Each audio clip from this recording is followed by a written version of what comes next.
Hello, everyone. Welcome back to episode number 4.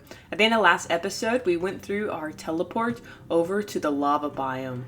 And so today we're going to go explore this new biome and see if we can find any structures and not die to a toad.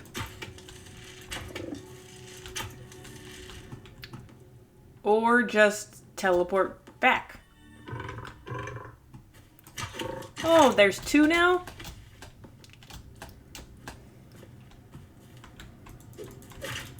We're getting started right away this time. Run!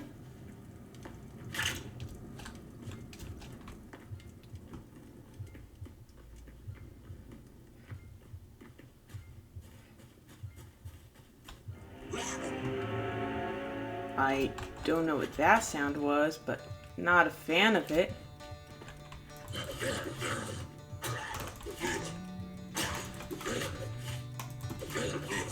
Okay, hopefully there's not 2 toads this time. But there's definitely 1, and that's probably a second one.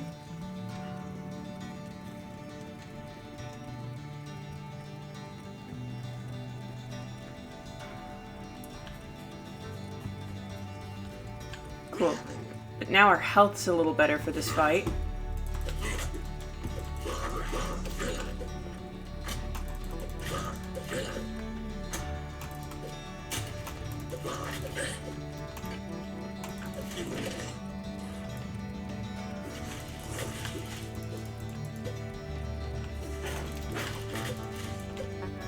There's 2 of them now.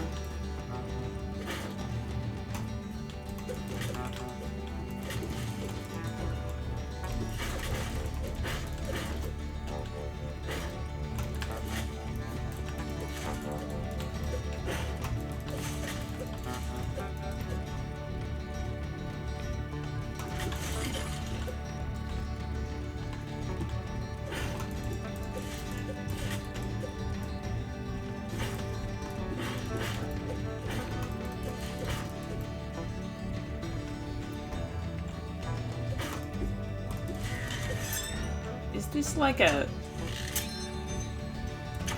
new kind of cow? Come on, what are you? An undead cow. Okay, here is our first structure.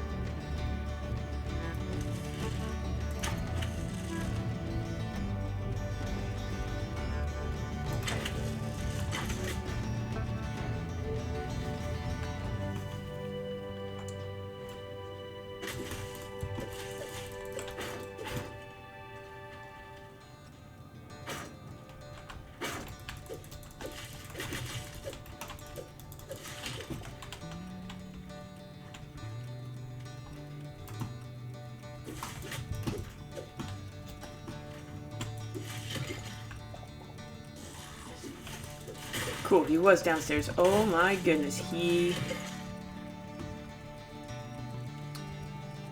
hit hard and he only hit me 1 time. If I let him get more than 1 shot in, that would have been bad. He's got a gun.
We're both like one hit till we're dead. But I took the victory. I'd like to imagine when these people first moved here, they weren't like undead skeletons or anything. And they took a look around this place and they were like, yeah, you know, this is the place I want to live. Maybe it was beautiful back then, maybe it wasn't. We may never know. But then, maybe like a curse came on the land and then they became undead and their village came this way and the rest of the undeads everywhere else, they spread from here. Grateful for your cindercloth scrap and everything, but a little extra reward?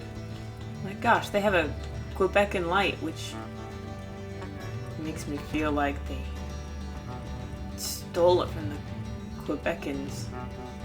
They must have captured them. That'd be kind of cool to see them in like a cage. Be cool for some lore. Okay, there is some kind of albino dog nearby because I got a new memory of a new creature. There's lots of cobalt over there. Albino dog. Where are you? Yeah, I've got like 100 cobalt at home. So I'm not in any need for that cobalt over there. Albino is not the right word. Skeleton dog. Now that's the right word. That's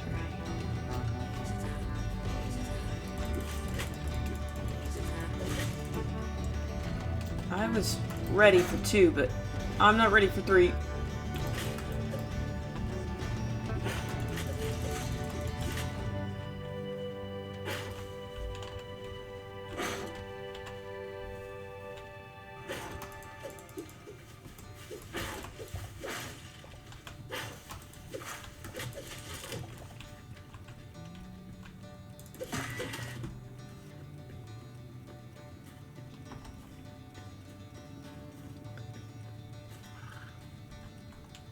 I'd love to make it out of here with enough adamantite ore that we don't have to come back here for a very long time.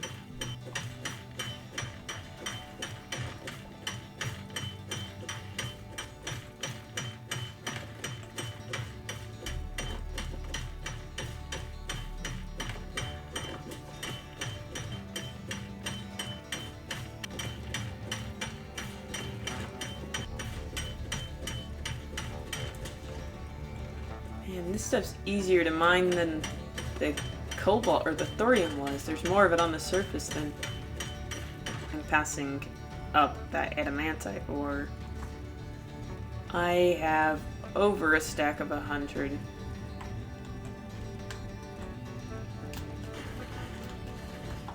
Well, that horse is gonna be dead now. I think we should be good now to head back home. I discovered a while back that if you want to get gold, they are always in the waters in these deposits, and you could actually get a large quantity of gold. I'm not really sure what you need the gold for yet,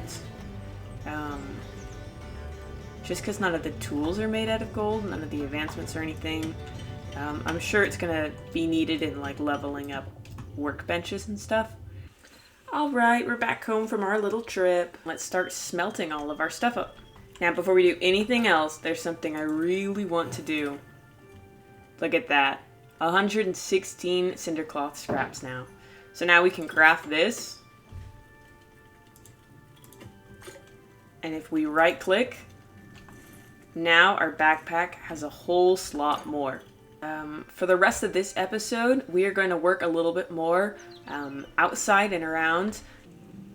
You know, I'm fairly sure these two trees were about the same size in the last episode where we were working on this tree. But that tree kept growing. How much wood do you think we're going to get for chopping that down?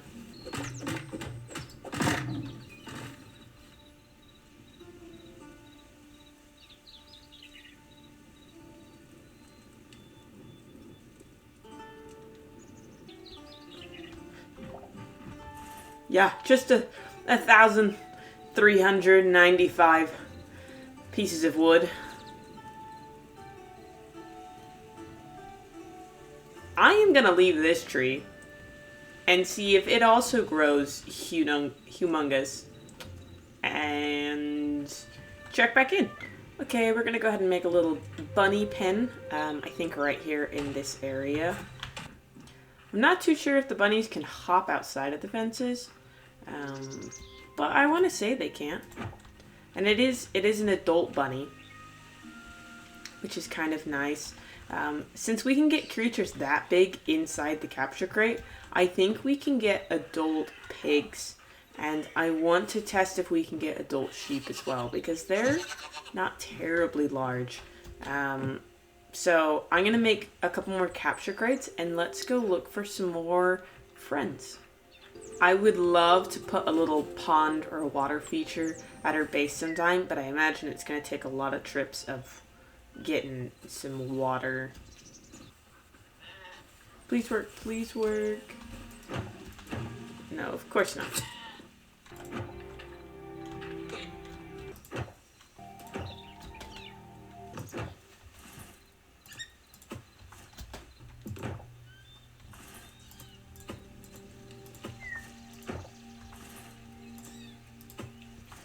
Your new parents.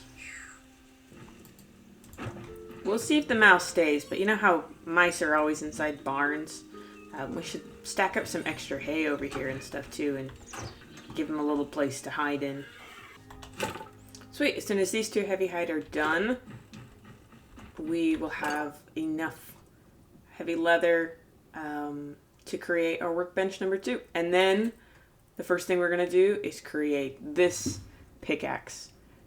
I'm hoping it mines a little bit faster and stuff, but at least it'll help us get better ores in the future. This tree did not grow up taller, so I'm not really sure if it's just like a chance, and that one, when we saw it before, hadn't grown up to its full height yet, but that was crazy tall. Let's go ahead and build. To go along with kind of the stuff outside that are giving life to the area, I want to create a kind of olden bathtub that's outside. Back in the day, if there's no running water, if we're using the well in an outhouse, then if we wanted to take a bath, that would have to happen outside too. Okay, so I'm thinking we go ahead and we put a couple more trees back here for some privacy, and we put the bathtub around here in the back, just because the front of the house feels kind of a little too exposed for something like that. So let's go ahead and workshop something small here. I don't know how I feel about that. It feels a little small, like it needs to be just half a block taller. But yeah, see, just half a block, because then this feels too tall, like we're sticking out. And that's probably honestly because these are stairs. Since they're stairs, we're only a half block deep. I mean, from the outside it looks exactly the same, but now we're in a little bit deeper, which is good. So this is going to be so that we can kind of, let's put like a curtain around it as well, and then we'll have this side, try to make it look like it's like rolled up or something. Sweet, that looks very nice. Now, an important thing about taking a bath in the elements would be a way to warm up your water, because this is going to be very cold in the winter time of the year. If we had a little station nearby where they could warm up the water, that would make sense. Cool. I actually decided to put it into the ground a little bit just because I felt like it was too tall. It'd be really awkward to try to reach up there to get the cauldron. So it makes more sense for the fire to be down below and the cauldron here, and you could just grab it and take it on inside to fill it up. While it's still nighttime, actually, I'd love to light up this place a little bit better out and around my house. And so let's go ahead and just take a look at some of the lighting and see what we want to do. I think it's just going to have to be some lanterns. Perfect, looks a little better. And we need some on the way to the water thing, as well as we honestly need a little path right here to show that we've been walking over here and filling up our buckets of water. But let's actually add some mud and stuff too, so it's like sometimes the water spills because it can be heavy and it sloshes around in the bucket. So let's do something similar to what we did with the pig pen. Cool. Now that looks a little bit better. And we're going to need some more lanterns, and we'll figure out where to put them tomorrow night. Cool. Let's go ahead and work on that roof now. So it's actually too short to give it an overhang. We could pull in the sides a little bit, or we'd have to expand the roof all up by one, which is a lot of work, but I think that's what we need to do. You know, I think that's okay, actually. Instead of having to expand the whole roof over by one, let's just go ahead and do this. And then since this kind of hangs and stays up instead of dangling down, I think it just needs some beams to hold up the edges. I think that really helps this little barn thing look a lot better. That looks so much better now. Now let's get working on this campfire area over here. Now obviously the base is really heavy from this side, but this is kind of the best angle to look at the base. And so I'm not sure if a campfire right here would kind of help or ruin that view. Maybe we put it in this center place actually, instead of quite so in front of the house. Alright everyone, the fireplace is done for now. We're going to take a pause on it. I want to get these lights, and I want to hang them between the different fence posts here, just to make it kind of pretty and festive here as a nice hangout spot. But they require some blue shards, and I don't have any blue shards right now. But we'll have to go looking for some at some point. But they don't quite connect to our fence posts, do they? So I'm not sure. We might end up changing this around some other time to make them connect. But we'll see. And then maybe on this side of the home, we'll put a little pond here. I think that'll be good. And that's going to take a lot of trips to the water and back for sure. But let's go ahead and get started on that pond.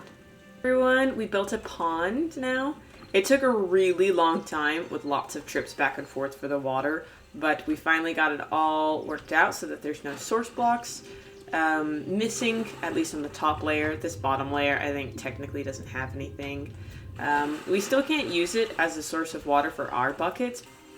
The next thing I want to do though is I want, there's going to be a little path that kind of goes this way. I want it to just cross over the pond, like a little bridge, just because I think that'd be cute. And then maybe we could find some lily pads or some flowers and stuff and some of those cattails, and just make the pond have a little bit more greenery and life to it. The bridge, I think it's kind of nice. I know it's a really small pond, but we're going over here a lot to chop trees, and I didn't want to have to walk around the pond all the time, since I kind of had put it in the direct line of sight from where we are harvesting trees. And so I thought it would be nice to have a cute little bridge. It helps tie in the white from the porch a little bit more. Maybe we'll add a few other things around the base that kind of help bring this color in. And we just put a little bit of plant life in here for now, maybe more of these later. And I might expand this kind of stony shore later on, because right now it kind of just goes around the edge. But I don't have any more of this block at the moment. In the future, we might turn this into like a little apple orchard place over here, and I think that would be kind of fun to make it feel like an apple orchard. And I would love perhaps to do some flower farms, maybe in this area. Make it more like a flower garden, a circular kind of fence maybe here, with different patches of flowers. It's like homesteading, right? You know, they have lots of apple orchards, lots of you-pick flower farms, and so I think that would really help with the aesthetic. Well, I think that's going to be it for today's episode. We did lots of adventuring. We built a pond and a bridge, fixed up this house, added our little bunny pen over there, and even our bathtub, and updated some of the lighting. And thank you guys so much for watching. I'll see you guys next time. Bye!